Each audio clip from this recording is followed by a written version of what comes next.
Alhamdulillah, pada malam hari ini kita bersama-sama berkumpul untuk kembali mendengarkan tausiah dari Ustaz Marjuan. Semoga Allah SWT memberikan kita kemudahan dalam menerima ilmu yang diberikan oleh Ustaz Marjuan. Amin, amin, ya rabbal alamin. Salawat serta salam senantiasa kita haturkan kepada Nabi Muhammad Rasulullah Sallallahu Alaihi Wasallam. Insyaallah pada malam hari ini kajian berjudul Paham Materialisme dalam Al-Quran, Hikmah Surat An-Naml ayat 23 dan 24. Apa dosa?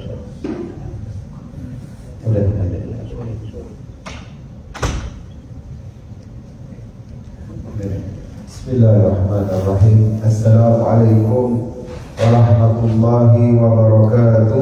Waalaikumsalam. Innal hamdalillah nahmaduhu wa nasta'inuhu wa nastahdihi wa nastaghfiruh wa na'udzu billahi min shururi anfusina wa min sayyiati a'malina. Man yahdihillahu fala mudilla lahu wa man yudlilhu fala hadiya lahu. أشهد أن لا إله إلا الله وحده لا شريك له أشهد أن محمدا عبده ورسوله الذي لا نبي بعده اللهم صل وسلم وبارك على نبينا وحبيبنا ومعلمنا سيدنا ومولانا محمد وعلى آله وصحبه وسلم. Jamaah Masjid At-Tahir yang dimuliakan oleh Allah Subhanahu wa taala. Sebagian ibu-ibu ada yang sudah semenjak dari jam 2 ya. Atau ini udah grup baru nih, Bu? Grup baru. Ya, grup baru. Tadi kajiannya 4 golongan yang dekat dengan rahmat Allah di yaumil mahsyar. 4 golongan. Yang pertama, al-mutahabbina fiyya, saling mencintai karenaku. Yang kedua, al-mutazawirina fiyya, saling menjenguk, menziarahi karena aku, karena Allah. Yang ketiga, al-mutanasihina fiyya, saling menasihati karena aku. Yang keempat, al-mutabadzilina fiyya, saling berbagi, saling memberi karena cinta kepadaku. Keempat golongan itu wajibat mahabbati, kata Allah. Wajib mendapatkan cintaku di yaumil mahsyar. Ya, tadi itu 4 golongan itu. Kita lanjutkan dengan judul malam hari ini, Paham Materialisme dalam Al-Quran. Ya, mentadaburi ataupun mengambil hikmah dari surah An-Naml ayat 23 dan 24. Paham materialisme ini adalah paham secara sederhana, artinya itu menjadikan keyakinan itu, menimbulkan keyakinan dan keinginan berusaha karena ada harapan-harapan untuk mendapatkan materi. Atau kalau dikembangkan lagi pada ilmu falsafah, paham materialisme adalah berkeyakinan kepada sesuatu yang tampak saja, meyakini sesuatu pada yang nampak saja. Kemudian hal ini juga yang biasanya akan menimbulkan aliran ateisme, ya, komunisme. Kenapa? Karena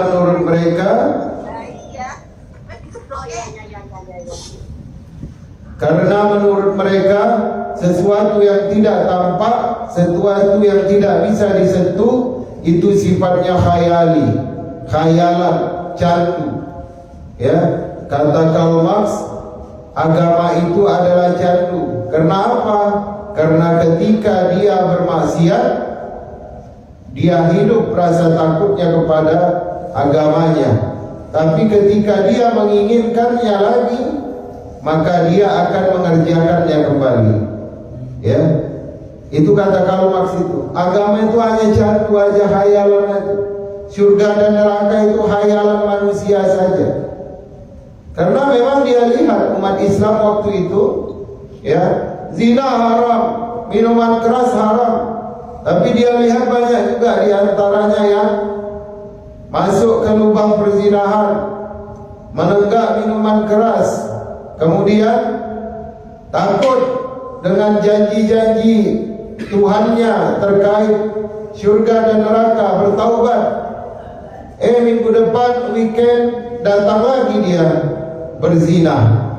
Maka dengan itu dia ambillah kesimpulan agama ini hanya candu. Dari mana asalnya? Karena meyakini bahwasanya khayalan tidak bisa memberi manfaat bagi manusia, sedangkan benda materi bisa memberikan kehidupan, keberlangsungan kehidupan bagi manusia. Ini dulu pernah diajarkan oleh guru-guru SD ketika tahun 60-an, Bu, sebelum terjadinya pemberontakan PKI. Ada beberapa guru komunis bilang ke anak SD-nya, minta kepada Tuhanmu Allah duit 50 perak. Disuruh dia berdoa, itu duit gak jatuh-jatuh dari langit. Kemudian coba minta dengan bapak 50 perak, dikasih langsung di situ. Apa katanya? Inilah zaman modern, eksistensi Tuhan telah mati. Ya, jadi yang bereksistensi sekarang siapa? Industri, pabrik, kemudian tenaga, kemudian komoditi. Itulah yang menjadi Tuhanmu sekarang. Ya. Kemudian dipersempit lagi maknanya di Indonesia. Materialis itu adalah orang yang mengukur segala sesuatunya dengan nilai ataupun dengan balasan materi. Sehingga apa? Sehingga konsep Islam dalam mengharapkan balasan akhirat, ya, upah yang besar nanti di dalam surga, itu mulai hilang dari tubuh ataupun dari pemikiran anak-anak kita. Apakah hal ini menjadi sesuatu yang baru? Enggak. Justru ini sudah lama terjadi. Ingat gak kita kisah ketika Musa meninggalkan Bani Israel, kemudian pergi ke atas bukit As-Sinai untuk menjemput 10 perintah Allah, At-Taurah. Musa menitipkan kepada siapa Bani Israel? Kepada saudaranya Harun. Tapi Harun kalah pamor dengan Samiri. Karena apa? Karena Samiri didukung oleh bandit-bandit Bani Israel. Tahu bandit, Bu? Ya, bandit, orang jahat, didukung oleh bandit-bandit Bani Israel. Kumpulkan seluruh emas kalian, kita akan buat Tuhan kita sendiri. Ya. Ini asal muasal penyembahan terhadap materi. Kenapa yang dikumpul emas? Karena emas itu adalah lambang kehidupan, lambang kemakmuran. Maka kenapa yang dibentuk adalah anak sapi? Karena sapi itu adalah lambang kehidupan juga. Orang Yahudi bisa hidup karena apa? Karena makan daging. Diciptakanlah sapi, anak sapi dari emas. Kemudian dimintalah oleh Samiri Bani Israel untuk menyembah anak sapi. Masuk ke zaman modern, emas itu begitu dipuja-puja, ya kan? Tidak dikatakan seorang yang mempunyai investasi kalau di dalam peti besinya itu, ya, peti kemasnya itu tidak ada emas.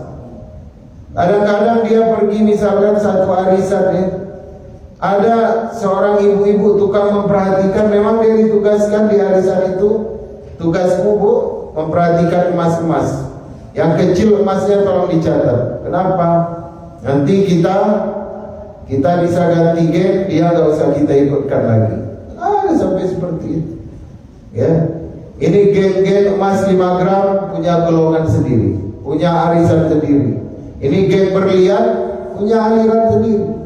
tanpa kita sadari kita telah terjebak dengan paham materialisme, ya kan? Dan ini sudah dilakukan oleh Bani Israel sejak zaman Nabi Musa ketika mereka mengikuti perkataan Samiri. Cuma kita masukkan juga lah ya pelajaran dari Al-Quran. Jadi di ayat 63 diceritakan bahwasanya burung hudhud berkata kepada Raja Sulaiman, Bismillahirrahmanirrahim, Inni wajadtu mar'atan tamlikuhum. Wahai baginda Raja Nabi Sulaiman, aku tadi terbang ke negeri San'a. San'a di mana? Di negeri Yaman. Ya. Aku melihat seorang perempuan, pas dikasihnya. Yang jadi pemimpinnya siapa? Perempuan tamlikuhum, yang memerintah mereka. Wa utiyat min kulli syai', dan ratu kerajaannya Allah beri rezeki dari seluruh penjuru bumi. Maksudnya apa? Pertaniannya maju karena ada apa? Karena ada bi'run apa namanya yang dipecahkan itu. Ada ininya. Ada bi'run itu ini bendungan. Ya, bi'run Sabak. Bendungan Sabak yang dipecahkan oleh Allah. Pecahnya kapan? Itulah diceritakan di surah Al-Kahfi. Dua orang pemilik kebun, yang satu saleh, yang satu kafir. Allah pecahkan. Setelah itu tumbuhan yang hidup, tumbuhan yang kecut, tumbuhan yang tidak manis buah-buahannya. Ya, karena apa? Karena negerinya itu tempatnya sudah Allah laknat. Jadi pertanian maju itu waktu pada zaman Ratu Balqis. Namanya katanya Ratu Balqis. Dalam tafsirnya saya lupa yang menyebutkan namanya Balqis. Kemudian juga mempunyai apa? Mempunyai ilmu arsitek yang bagus. Jadi banyaklah rezeki yang diberikan kepada penduduk San'a yang dipimpin oleh Ratu Balqis. Walaha arsyun azim. Jelas nih ya. Yang ditampilkan apa? Materi lagi. Dan dia punya arash, punya ini singgasana azim ya, yang dahsyat. Tadi yang pertama dia bilang apa? Dipimpin oleh perempuan. Kemudian apa? Mereka tidak kekurangan dari segi pangan, ekonomi kuat, pertahanan bagus. Kemudian dia juga punya simbol kemakmuran, yaitu apa? Singgasana yang sangat indah. Ya kan? Maka nanti Nabi Sulaiman meminta kepada penasihatnya, siapa yang mampu memindahkan singgasana Balqis ke dalam istanaku. Kenapa?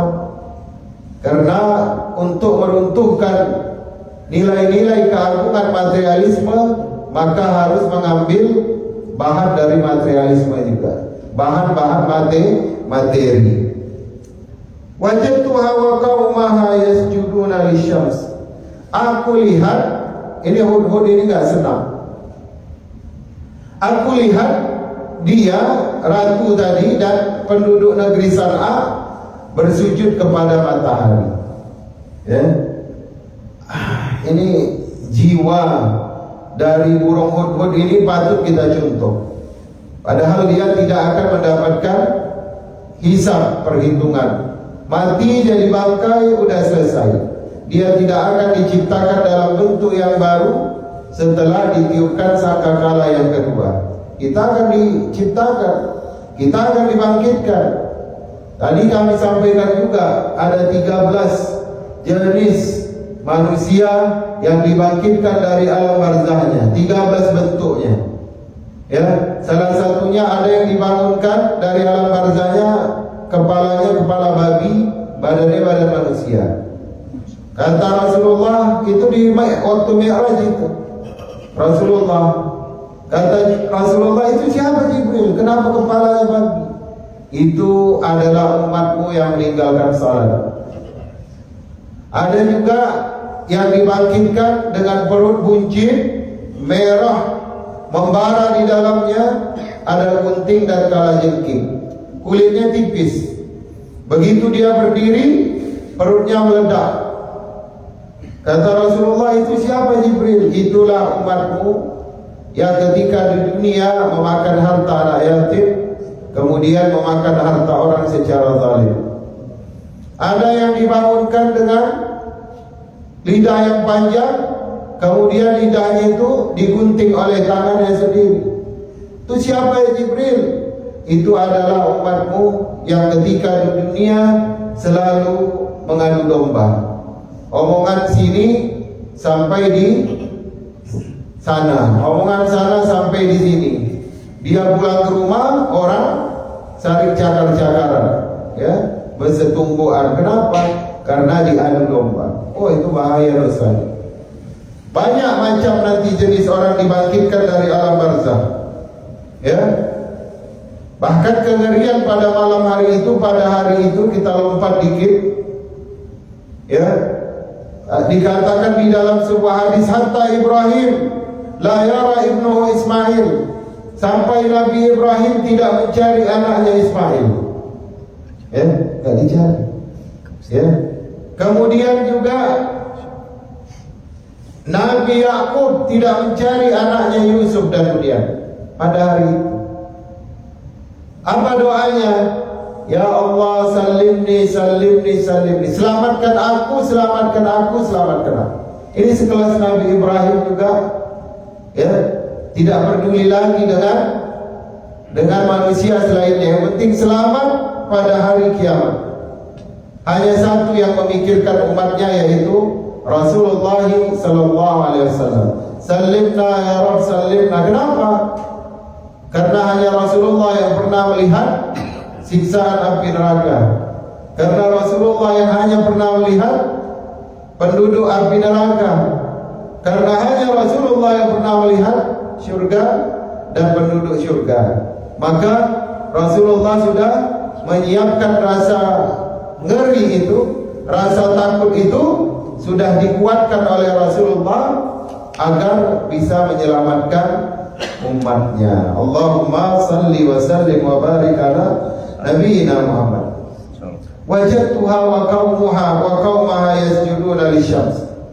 Kata Hudhud, aku jumpai di negeri itu ratu dan penduduknya menyembah kepada matahari, sujud kepada matahari. Bukan ya'buduna lisyams, ya. Perhatikan ayatnya. Yasjuduna lisyams, sujud. Kalau menyembah itu masih umum. Nanti kita kaitkan dengan anak-anak kita. Kalau bersujud ini udah memang itu mendarah daging di dalam hatinya, ya, mendarah daging di dalam hatinya. Jadi Hudhud tadi melakukan perjalanan pertama untuk melihat, kemudian balik lagi ke Palestina ke Nabi Sulaiman untuk mengadukan, kemudian diutus lagi oleh Nabi Sulaiman untuk mengantarkan surat, kemudian balik lagi ke Palestina. 4 kali, ya. 4 kali dari Palestina ke Yaman. Kalau perjalanan udara 2 jam. Kalau perjalanan darat silahkan di-searching sendiri berapa hari. Dahsyatnya, himmahnya, semangat dari Hudhud itu melebihi semangat seorang anak Adam yang beriman. Kenapa? Kalau Hudhud terbangnya di atas pulau Sumatera, capek masih bisa makan buah liar, ya. Ada di situ sawo, ada pisang masak, ya. Bisa turun, ada sungai lagi. Tapi kalau dia terbang dari Palestina ke Yaman, itu semuanya kuning, Pak. Saya kalau pulang kampung dari Jordan ke Indonesia senang itu lihat hijau, ya. Walaupun yang dilihat itu seng-seng, ya, coklat-coklat itu. Rumah-rumah di daerah Soekarno Hatta. Tapi semangat itu. Pulang begitu mendarat di Yordania, dari atas itu sudah melihat semua gurun kering, warnanya kuning, aduh lemas lagi, ya. Dari hijau ke kuning. Tapi Hudhud melihat itu hamparan kuning, gak ada sungai, gak ada buah-buahan liar yang bisa dimakan. Itu terbang. Padahal burung Hudhud itu besarnya segini tuh, Seginilah. Ada jambul kecil. Tapi semangatnya dia gak rida kalau ada tempat di dunia ini orang yang kafir kepada Allah. Dia gak rida kalau ada negeri yang makmur malah ingkar kepada Allah. Ya, kita pernah gak? Kita gak rida sama tetangga kita kalau dia mati kafir. Soalnya ini baik kali. Ya, dia gak maksiat, dia gak berzina, gak minum, gak mencuri. Cuma dia gak kenal Allah aja. Pernah gak kita merasa sedih kalau dia mati dalam keadaan tidak mengenal Allah? Kita tinggal dengan dia sedinding. Kadang waktu kuliah kita tinggal dengan dia satu kos-kosan, tapi gak ada rasa sedih kita. Jangan. Ambil semangat hud-hud, semangat mencintai orang, membenci orang yang dalam keadaan ingkar, dan mencintai kalau orang ingkar tersebut beriman. Ya. Wajadtuha wa qaumaha yasjuduna lisyams. Aku lihat penduduknya, ratunya dan penduduknya menyembah kepada matahari. Yasjuduna, sujud.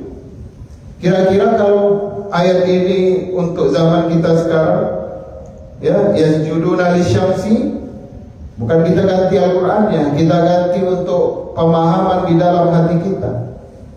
Yasjuduna lil amwal, mereka bersujud kepada harta. Yasjuduna li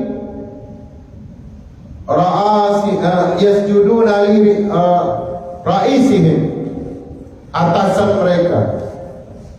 Ya, kalau dulu Balkis dan penduduknya sujud kepada matahari. Kenapa matahari? Matahari materinya nampak.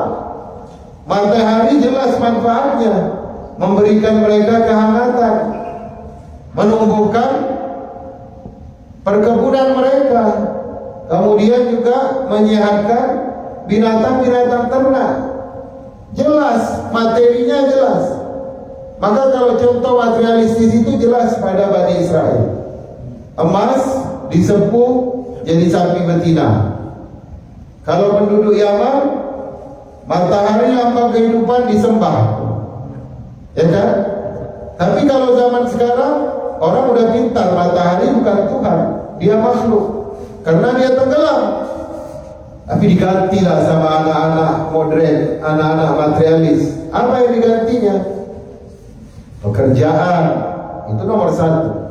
Jangankan di negara kapitalis seperti Amerika ya, di negara yang biahnya lingkungan Islam di Indonesia itu, berapa banyak orang yang gak peduli sama masjid?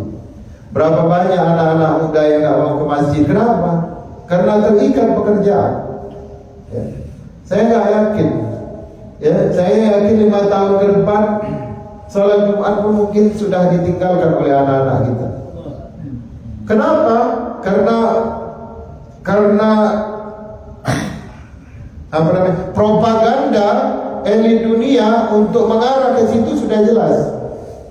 Ini dunia media sosial, dunia pamer memamerkan ini begitu besar di dalam dada mereka. Target Desember mau jalan-jalan ke UK, nabung. Ya, target supaya bisa liburan ke luar negeri harus naik jabatan. Di Indonesia kalau tidak punya jabatan bagus, bagaimana caranya? Bukan dengan prestasi, bagian kecil aja. Selebihnya apa? Itulah sifat menjilat, ya. Kemudian apa? Merendahkan diri. Jangan sampai merendahkan diri. Maksudnya apa? Apa yang diminta bosnya itu dia lakukan. Siap, ya. Mr. Yes Man kalau kata istilah Pak Afan. Yes, apa aja yes. Ya. Sudah mau sholat maghrib minta selesai laporan, yes. Ya. Sudah mau selesai khatib naik ke atas mimbar masih diminta tolong sama bos, yes. Kenapa? Karena itu tadi sudah yasjuduna lil amwal, sudah sujud kepada harta. Ya. Jadi yang namanya materialisme ini akan datang pada setiap generasi. Baik itu generasinya Nabi Musa Bani Israel yang menjadikan emas sebagai sapi, anak sapi. Kemudian umatnya Nabi Sulaiman, Balkis dan penduduk negerinya menjadikan matahari sebagai sesembahan. Kemudian generasi Z dengan zaman metaverse mungkin juga akan meninggalkan Allah, meninggalkan masjid, meninggalkan Al-Quran. Kenapa? Masjid gak menarik lagi. Yang menarik apa? Pekerjaan. Datang Ustaz, ayo Pak buat pengajian. Aduh Ustaz sih pulangnya kami bisanya weekend. Ya kalau selain weekend kami kerja. Nah itu menjurus-jurus juga. Kenapa? Dalam 1 tahun apa kita tidak bisa mengupgrade? Mungkin ada yang lain, tidak apa. Tapi yang namanya materialisme ini, dia adalah panah-panah syaitan yang akan ditembakkan pada setiap sisi-sisi pada kita. Gak kena di pinggang, di mata dia tembak. Gak kena di mata, di mana ditembak? Di lambung. Begitulah panah-panah syaitan itu melalui harta, materi. Kan kemarin itu zaman-zaman awal BlackBerry ada itu Bu, itu sampai ada di Pakistan sana menjual ginjalnya sebelah. Tahun berapa itu BlackBerry? 2000 berapa? 2010, 9. Iya, banyak yang jual ginjal. Kemudian masuk zaman iPhone. Ini tahun baru ini di Indonesia itu diprediksi oleh MUI Jakarta Selatan akan kehilangan, agar naudzubillah ya, jauhkan dari keturunan kita, akan kehilangan keperawanannya 2000 anak-anak gadis pada setiap malam tahun baru. Ini apa yang membuat itu tadi? Paham materialisme. Ayat tidak mengajarkan bahwasanya Allah lah yang akan mencukupkan kebutuhan dunia munah. Allah lah yang sebaik-baik pemberi balasan, sebaik-baik yang mencukupkan. Ya. Anak tidak pernah dibimbing atau dikenalkan Allah, dikenalkan dengan nikmat surga, diceritakan tentang bagaimana perjuangan para sahabat untuk menembus surga. Gak diceritakan, blong sama sekali, plong kosong. Dia lihat kawannya ganti iPhone, dia anak tukang beca, anak ojek online. Na'udzubillah, tapi ada rupa, ada wajah. Banyak itu syaitan. Ya Allah. Aplikasi-aplikasi pelacuran online itu tinggal diinstal aja. Ya, berapa banyak yang mati karena apa? Karena dipukul orang di hotel. Ternyata apa? Oh, ayahnya nggak tahu dia pakai aplikasi online. Apa tujuannya? Materi. Ayah sibuk mengejar materi untuk anak. Ternyata anak yang mau diberikan materi sudah tergilas duluan dengan maksiat, naudzubillah. Ya, mudah-mudahan Allah berikan kita keturunan yang saleh dan saleh. Amin. Jadi materialisme ini memang betul-betul panah syaitan dari segala penjuru. Kalau kita mau lihat contoh satu-satu sampai subuh pun gak habis contohnya Pak. Mengerikan. Apalagi dengan adanya produk-produk barat. Sekarang dibuat kurikulum merdeka. Ini Nadiem Makarim. Oke, mengurangi tugas dan beban guru. Jadi per 1 minggu tidak semuanya belajar pakai buku, tapi menciptakan satu proyek. Benar. Acuannya apa barat? Kenapa barat maju, punya cuan, punya uang dengan teknologi? Benar. Tapi lihatlah kehancuran di barat. Virus yang disebabkan oleh hubungan sejenis. Kemudian apa lagi? Macam-macam ya virusnya, ada puluhan kalau tidak salah. Pemerintah, ya mungkin ada negara bagian yang sudah tidak bisa lagi menahan tekanan untuk melegalkan pernikahan sejenis. Dia nggak bisa buat apa-apa. Kalau dia mau menang, dia terpaksa harus dukung. Padahal dia menolaknya karena apa? Karena kehancuran tatanan sosial jelas di depan mata. Itu yang mau dicontoh. Ya. Akhirnya kita sibuklah buat kurikulum merdeka, Tapi kita nggak melihat. Dari teknologi juga menghancurkan generasi muda. Berapa banyak itu? Apa namanya, aplikasi-aplikasi online yang untuk hubungan sejenis ada, yang untuk perempuan sejenis ada, yang untuk anak di bawah umur ada, yang untuk antuk-antuk udah 70 tahun grupnya sendiri ada, ya? Ada semuanya. Itu dari mana? Teknologi. Apakah Islam mengharamkan teknologi? Tidak. Tapi jangan sampai teknologi itu yang menjadi Tuhan, sehingga maksiat dan kehancuran itu menjadi yang utama dalam kehidupan anak Adam. Nauzubillah. Ya. Maka marilah kita ajarkan, kalau dulu ada Balqis dan kaumnya yang menyembah sujud kepada matahari. Kenapa? Karena dia pikir matahari itulah yang menghidupkannya, matahari itulah yang memberinya makan. Sama seperti teman-teman kamu yang menganggap bahwa uang itulah yang akan menyelamatkannya, uang itulah yang akan mengamankannya dari rasa lapar, uang itulah yang akan memberikannya kehidupan. Ya. Nah, jadikanlah Allah sebagai tujuanmu, sedangkan dunia itu sebagai modalmu untuk mendapatkan ridha Allah. Kalau sampai dunia ini menjadi tujuanmu, maka engkau akan menghalalkan segala cara dan perutmu akan diisi dengan hal-hal yang perutmu akan penuh dengan bahan-bahan yang haram, materi-materi yang haram.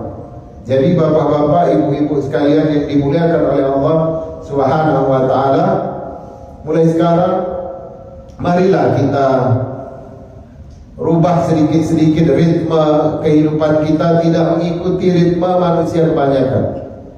Karena memang ahli surga itu, dia itu tidak suka ikut banyak orang.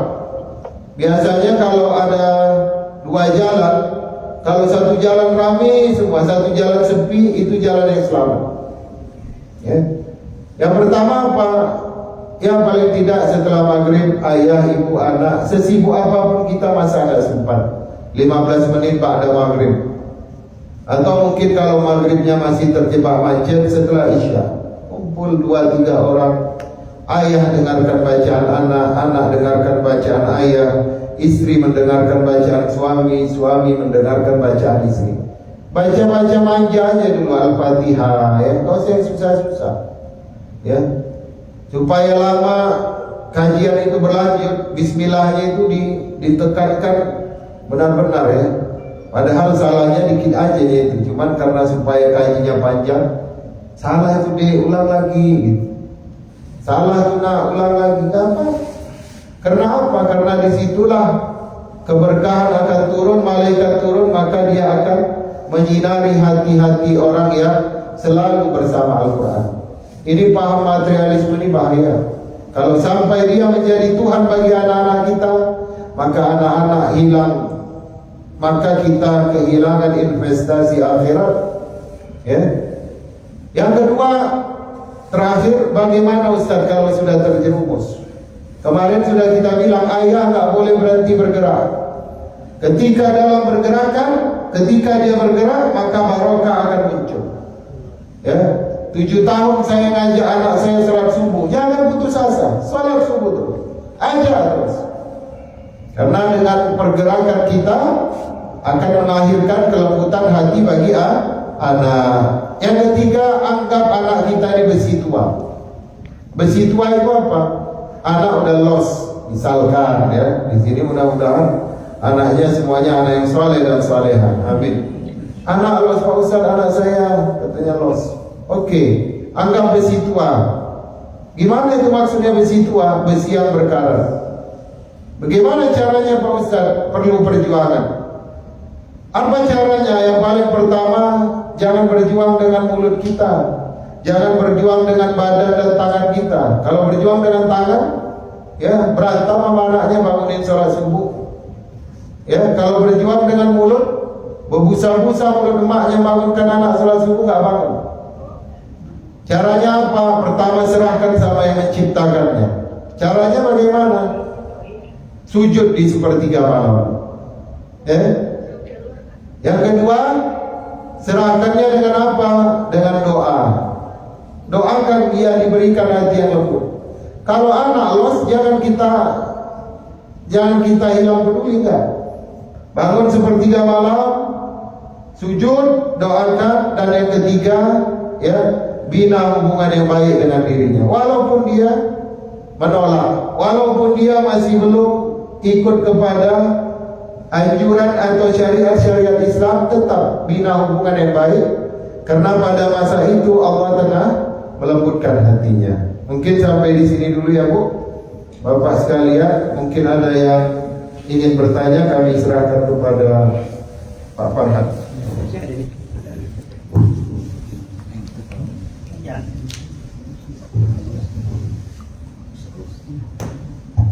Alhamdulillah, setelah tadi kita mendengarkan kajian,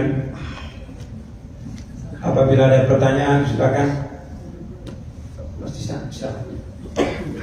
Assalamualaikum warahmatullahi wabarakatuh. Waalaikumsalam warahmatullahi wabarakatuh. Assalamualaikum warahmatullahi wabarakatuh. Waalaikumsalam. Terima kasih Ustaz atas waktunya dan bertanya.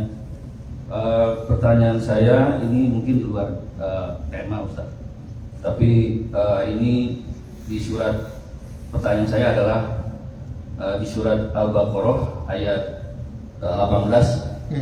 Ini sumum bukmum umyum fahum.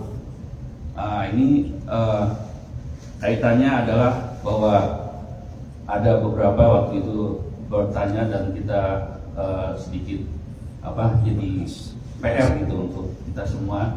Alhamdulillah kita ngaji, dan setiap waktu ngaji di sini di Masjid Al-Farid, dan ada pertanyaan seperti ini Ustaz, tentang masalah ketika apabila seseorang di bandara itu kan kadang kalau di sini kan memang kebanyakan kita sering bawa yang aneh-aneh gitu Ustaz.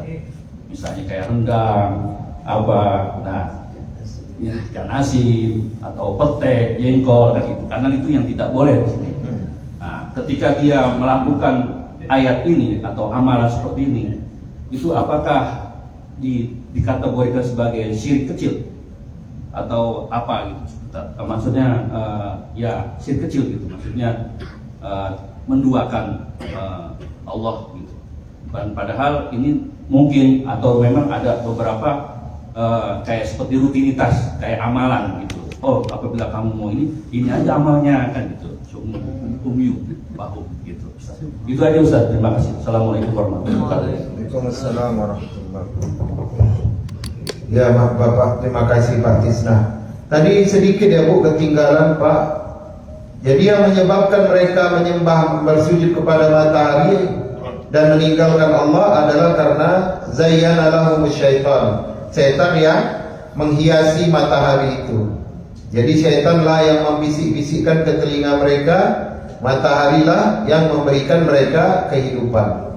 Jadi kalau mau selamat sampai akhirat, jadikanlah setan itu sebagai musuh. Anak muda harus tahu musuhnya siapa.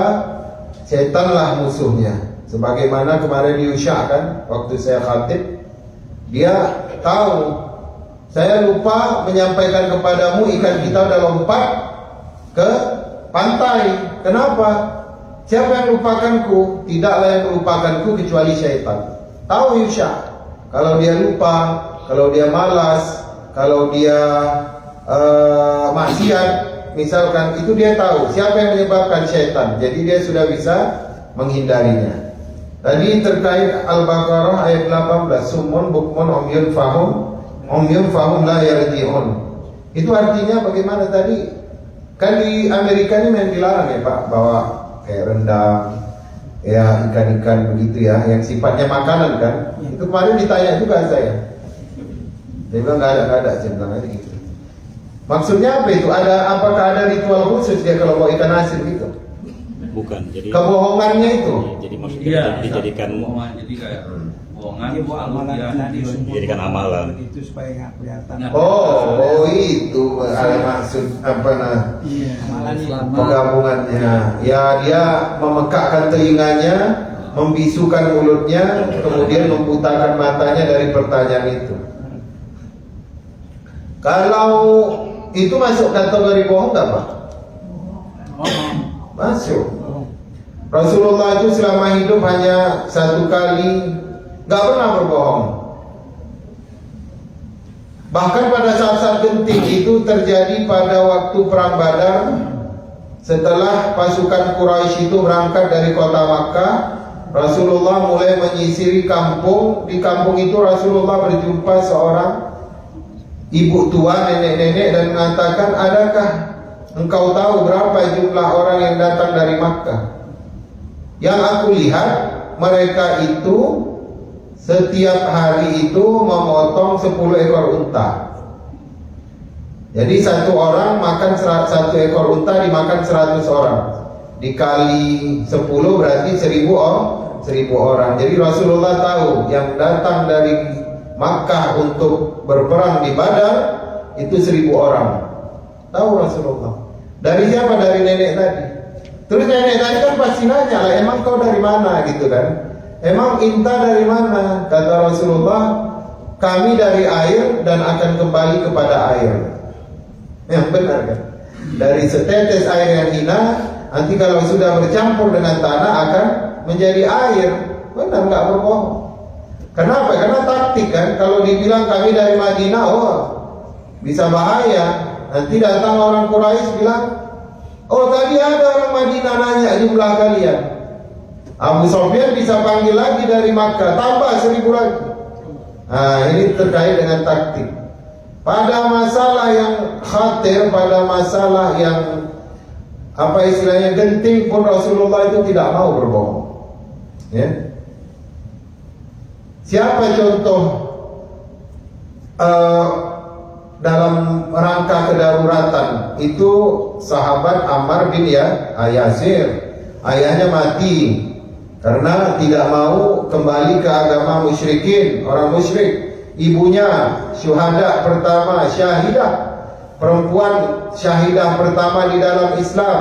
Siapa namanya? Sumayyah, ya kan? Sumayyah. Anaknya mau dibunuh juga.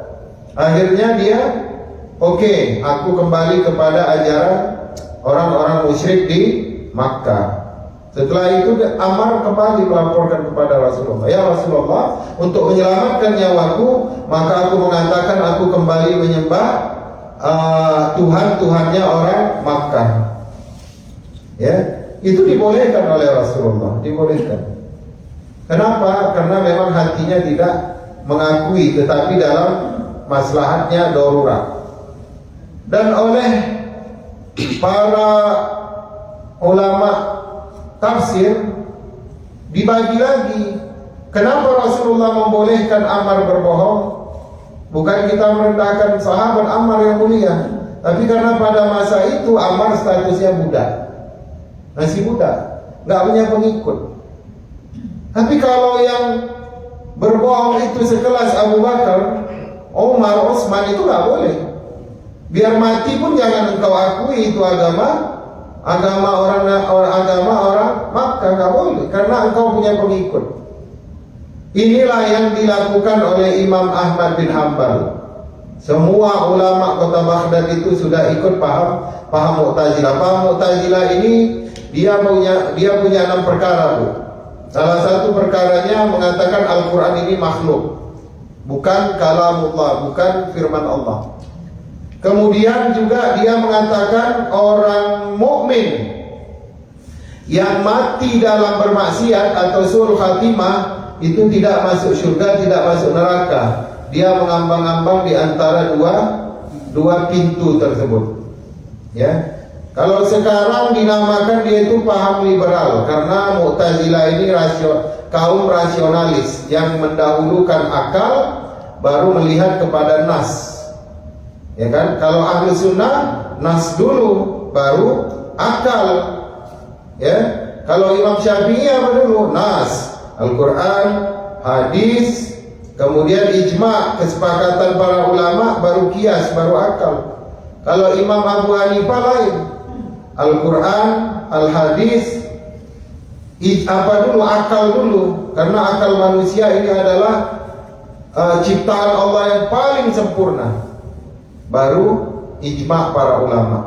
Intinya orang Mu'tazilah ini mengatakan bahwasanya orang yang mati dalam keadaan beriman tapi bermaksiat, dia tidak masuk neraka, tidak masuk surga. Nanti silahkan dilihat. Jadi Imam Ahmad inilah satu-satunya imam di Baghdad pada saat itu yang tidak mau ikut paham Mu'tazilah, karena Daulah Abbasiyah pada masa itu sudah berpahamkan Mu'tazilah. Dari mulai Al-Muntasir Billah, kemudian ada 3 itu.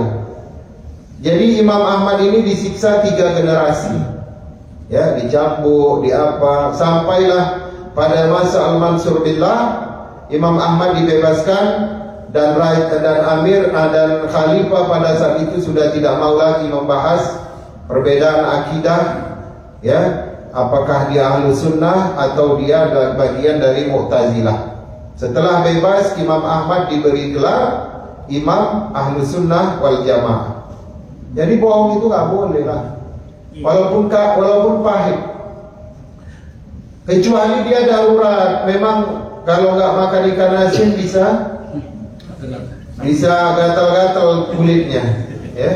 Atau kalau dia nggak jumpa dengan jengkol, ya, nggak konsentrasi dia kerja, maka pakailah cara yang baik. Kan sudah ada yang bisnis ekspor impor, ya Pak. Ya udah beli situ aja lah, lebih mahal $1-2, memang kita selamat, ya kan.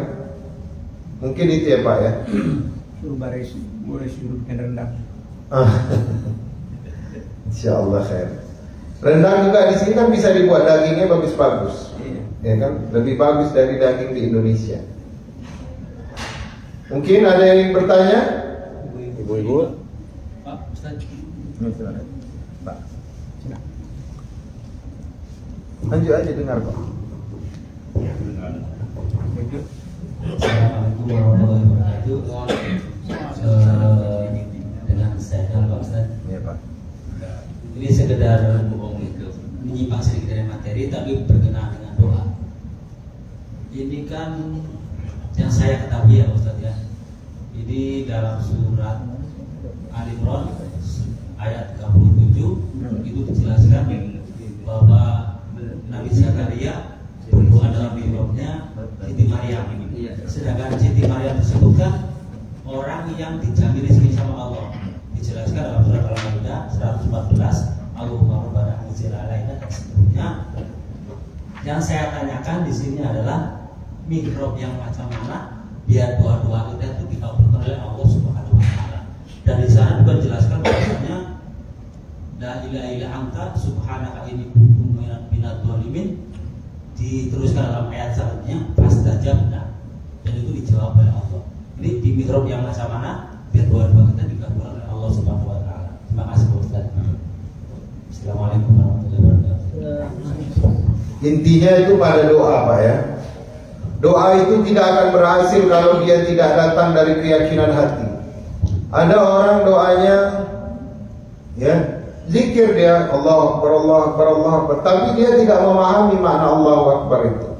Ketika dia mengatakan Allah lebih besar, Allah Maha Besar, tapi dia masih membesarkan hati, masih membesarkan posisi atasannya di dalam hatinya, ya.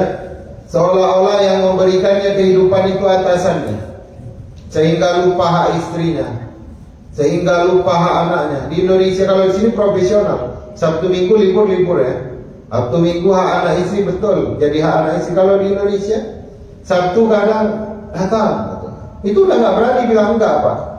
Apalagi zaman sekarang udah susah pekerjaan, orang banyak ngasih CV, setiap hari ngasih CV, nggak bisa bilang enggak, ya.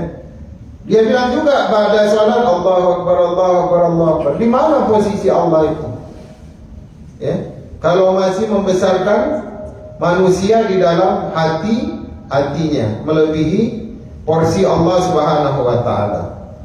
Maka doa itu banyak diajarkan oleh Al-Qur'an. Nabi Ibrahim, ya, banyak doanya. Rabbi inni askantu min dzurriyyati 'inda baitikal muharram. Ya Allah, aku tinggalkan keturunanku di sisi Engkau, di sisi Baitul Haram. Gitu juga kita. Sampai kemari, ya Allah, aku tinggalkan aku dan generasiku di LA, maka jagalah mereka dari yang haram. Maka berikanlah mereka keistiqomahan. Diajarkan Nabi Ibrahim. Nabi Ibrahim kan perantau.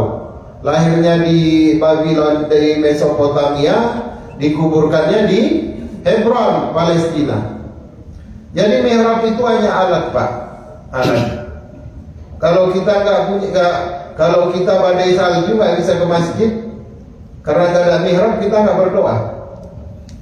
Yang kedua, mihrab itu maksudnya mengambil tempat yang paling depan. Yang kedua, mengambil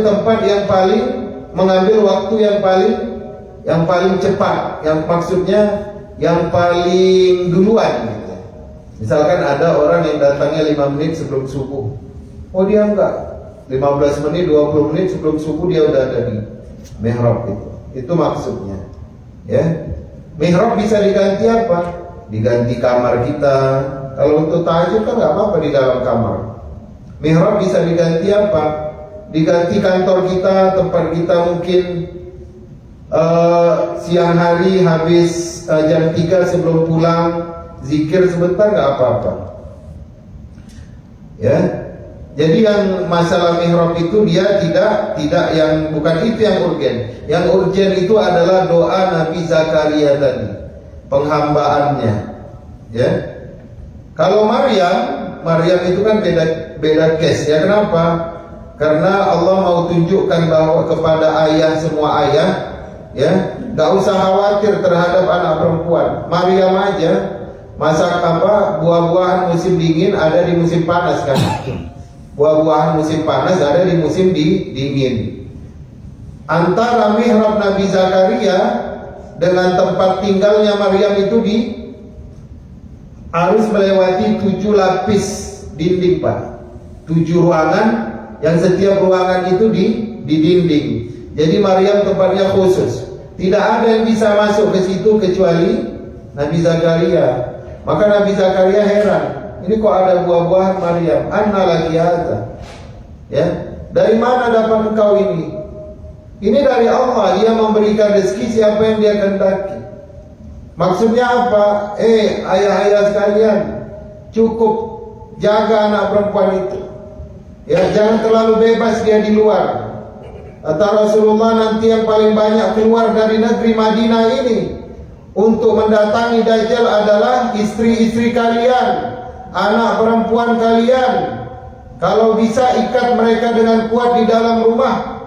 Itu kan semua orang bisa masuk ke Madinah, karena Dajjal nggak bisa masuk ke Madinah.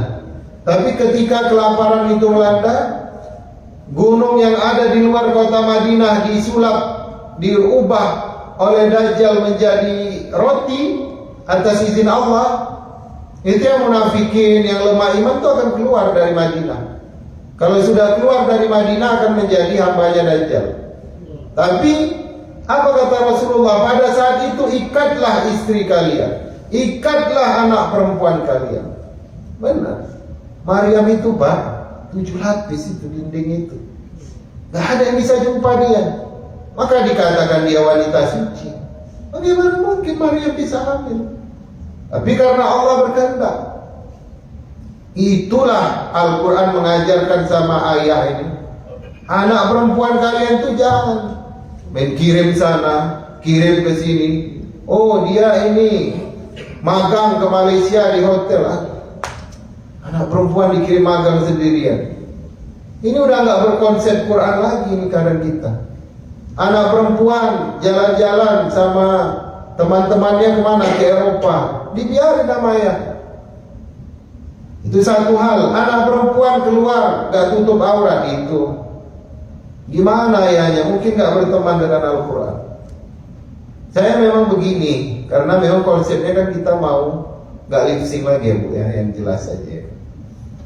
Maksudnya apa? Kan kita berdoa itu Allahumma ij'al hayatana hayatal ulama. Ya Allah, jadikanlah hidup kami seperti hidupnya ulama, wa mautina bimauti syuhada, dan mati kami seperti matinya para orang yang mati syahid. Begini lagi.